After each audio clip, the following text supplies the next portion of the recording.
ಸನಾತನ ಮಿತ್ರರಿಗೆ ನನ್ನ ಶಿರಸಾಷ್ಟಾಂಗ ನಮಸ್ಕಾರಗಳು.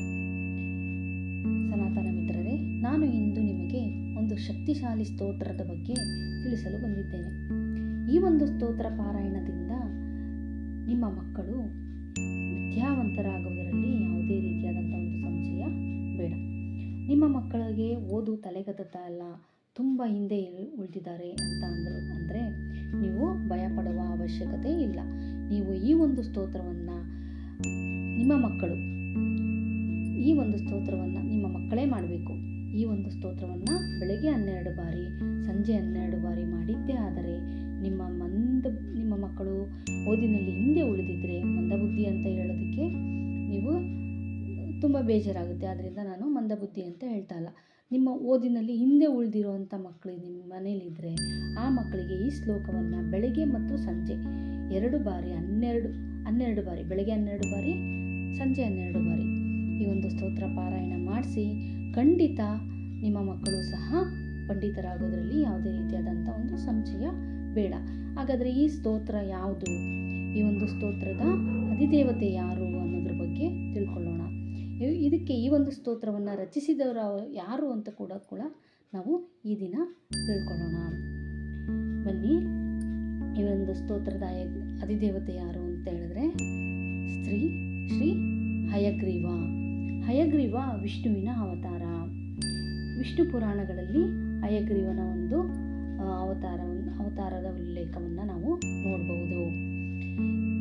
ಈ ಒಂದು ಹಯಗ್ರೀವ ಸ್ತೋತ್ರಗಳೆಲ್ಲ ವಿಷ್ಣು ಪುರಾಣದಲ್ಲಿ ಬರುತ್ತವೆ. ಆದರೆ ಈ ಒಂದು ಶಕ್ತಿಶಾಲಿ ಸ್ತೋತ್ರ, ನಾನು ನಿಮಗೆ ಹೇಳ್ತಾ ಇರುವಂಥ ಒಂದು ಶಕ್ತಿಶಾಲಿ ಸ್ತೋತ್ರ ಏನಿದೆ, ಅದು ಶ್ರೀ ವೇದಾಂತ ದೇಶಿಕರು ರಚಿಸಿದ್ದಾರೆ. ಹಯಗ್ರೀವ ಅವತಾರ. ವಿಷ್ಣು ಪುರಾಣದಲ್ಲಿ ಭಗವಾನ್ ಹಯಗ್ರೀವನು ಜ್ಞಾನದ ಅಧಿದೇವತೆಯಾಗಿದ್ದು ವಿಷ್ಣು ಅವತಾರವಾಗಿದೆ. ಪ್ರಸಿದ್ಧ ಶಕ್ತಿಶಾಲಿ ಸ್ತೋತ್ರ. ಈ ಒಂದು ಸ್ತೋತ್ರ ದೈನಂದಿನ ಪಾರಾಯಣದಲ್ಲಿ ಬಳಸುವಂತಹ ಜ್ಞಾನಾನಂದಮಯಂ ದೇವಂ ಎಂಬ ಈ ಸ್ತೋತ್ರವು ಶ್ರೀ ವೇದಾಂತ ದೇಶಿಕ ಮಹರ್ಷಿಗಳಿಂದ ರಚಿತವಾಗಿದೆ. ಶ್ರೀ ಹಯಗ್ರೀವ ಸ್ತೋತ್ರ ಅಂತೇಳಿ ಕೂಡ ಇದು ಒಂದು ಪ್ರಸಿದ್ಧವಾಗಿದೆ. ಈ ಸ್ತೋತ್ರವು ಭಗವಾನ್ ಹಯಗ್ರೀವನ ವಿದ್ಯಾಸ್ವರೂಪ, ಜ್ಞಾನ ಮತ್ತು ಕರುಣೆಯನ್ನು ವರ್ಣಿಸುತ್ತೆ. ಪೌರಾಣಿಕ ಹಿನ್ನೆಲೆ. ಹಯಗ್ರೀವನು ವಿಷ್ಣುವಿನ ಅವತಾರವಾಗಿದ್ದು ಮಧು ಮತ್ತು ಕೈಟಭ ಎಂಬ ರಾಕ್ಷಸರಿಂದ ವೇದಗಳನ್ನು ಮರಳಿ ಪಡೆದು ಜ್ಞಾನದ ಆದರು.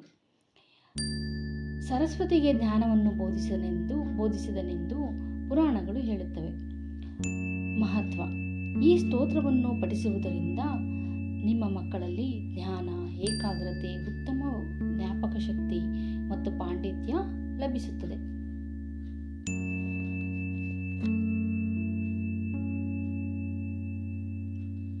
ಶ್ಲೋಕ. ಜ್ಞಾನಾನಂದಮಯಂ ದೇವಂ ನಿರ್ಮಲ ಸ್ಫಟಿಕಾಕೃತಿಂ ಆಧಾರಂ ಸರ್ವವಿದ್ಯಾನಾಂ ಹಯಗ್ರೀವ ಮುಪಾಸ್ಮವೇ. ಈ ಒಂದು ಶ್ಲೋಕವನ್ನು ನಿಮ್ಮ ಮಕ್ಕಳು ಬೆಳಗ್ಗೆ 12 ಬಾರಿ, ಸಂಜೆ 12 ಬಾರಿ ನಿಯಮಿತವಾಗಿ ಪಾರಾಯಣ ಮಾಡಿದ್ದೇ ಆದರೆ ನಿಮ್ಮ ಮಕ್ಕಳು ಸಹ ಓದಿನಲ್ಲಿ ವಿದ್ಯಾವಂತರಾಗುವುದರಲ್ಲಿ, ಓದಿನಲ್ಲಿ ಮುಂದೆ ಬರುವುದರಲ್ಲಿ ಯಾವುದೇ ರೀತಿಯಾದಂಥ ಒಂದು ಸಂಶಯ ಬೇಡ. ಇಂದಿನಿಂದಲೇ ಈ ಒಂದು ಶ್ಲೋಕವನ್ನು ನೀವು ಬುಧವಾರ ಅಥವಾ ಗುರುವಾರದಿಂದ ನೀವು ಪ್ರಾರಂಭ ಮಾಡಬೇಕು. ಮಕ್ಕಳಿಂದ ಪ್ರಾರಂಭ ಮಾಡಿಸಿ. ಗುರುವಾರದಿಂದ ಪ್ರಾರಂಭ ಮಾಡಿಸೋದು ತುಂಬ ಉತ್ತಮವಾಗಿರುತ್ತೆ.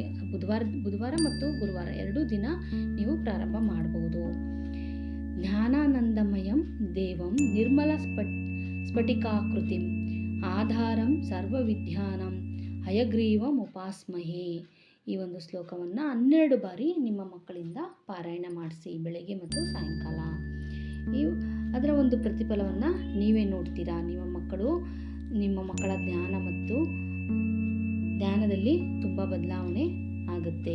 ಈ ಒಂದು ಶ್ಲೋಕದ ಅರ್ಥ ಏನು ಅಂತ ಹೇಳಿದ್ರೆ, ಜ್ಞಾನ ಮತ್ತು ಆನಂದದ ಮೂರ್ತಿಯಾದ ನಿರ್ಮಲವಾದ ಸ್ಫಟಿಕದಂತೆ ಶುದ್ಧವಾದ ರೂಪವನ್ನೊಂದಿರುವ ಮತ್ತು ಎಲ್ಲ ವಿದ್ಯೆಗಳಿಗೆ ಆಧಾರವಾಗಿರುವ ಹಯಗ್ರೀವ ದೇವನನ್ನು ನಾವು ಉಪಾಸನೆ ಮಾಡುತ್ತೇವೆ, ಅಂದರೆ ಪೂಜೆ ಮಾಡ್ತೇವೆ ಅಂತ ಈ ಒಂದು ಶ್ಲೋಕದ ಅರ್ಥ.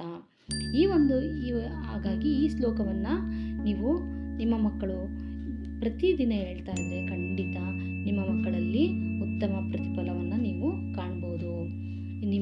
ನಿಮ್ಮ ಮಕ್ಕಳಲ್ಲಿ ಉತ್ತಮ ಏಕಾಗ್ರತೆ, ಜ್ಞಾಪಕ ಶಕ್ತಿ, ಬುದ್ಧಿ ಕೌಶಲ್ಯ, ವಿಶ್ಲೇಷಣಾ ಸಾಮರ್ಥ್ಯವನ್ನು ಹೆಚ್ಚಿಸುತ್ತೆ ಮತ್ತು ಸಂಭಾಷಣೆಯಲ್ಲಿ ಸ್ಪಷ್ಟತೆ ಮತ್ತು ಪಾಂಡಿತ್ಯವನ್ನು ತರುತ್ತದೆ.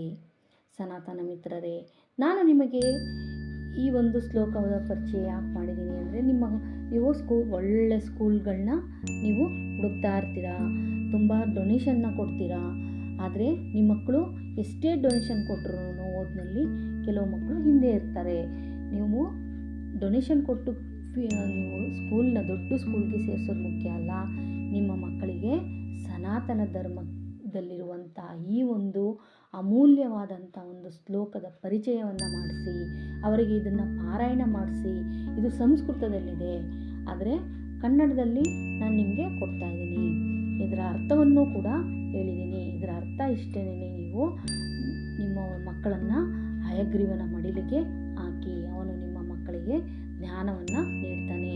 ನೀವು ದೊಡ್ಡ ಸ್ಕೂಲ್ಗಳಿಗೆ ಸೇರಿಸೋದಲ್ಲ, ನೀವು ನಮ್ಮ ಹಯಗ್ರೀವ ಸ್ವಾಮಿಯ ಮಡಿಲಿಗೆ ನೀವು ಸೇರಿಸಿ ನಿಮ್ಮ ಮಕ್ಕಳನ್ನು.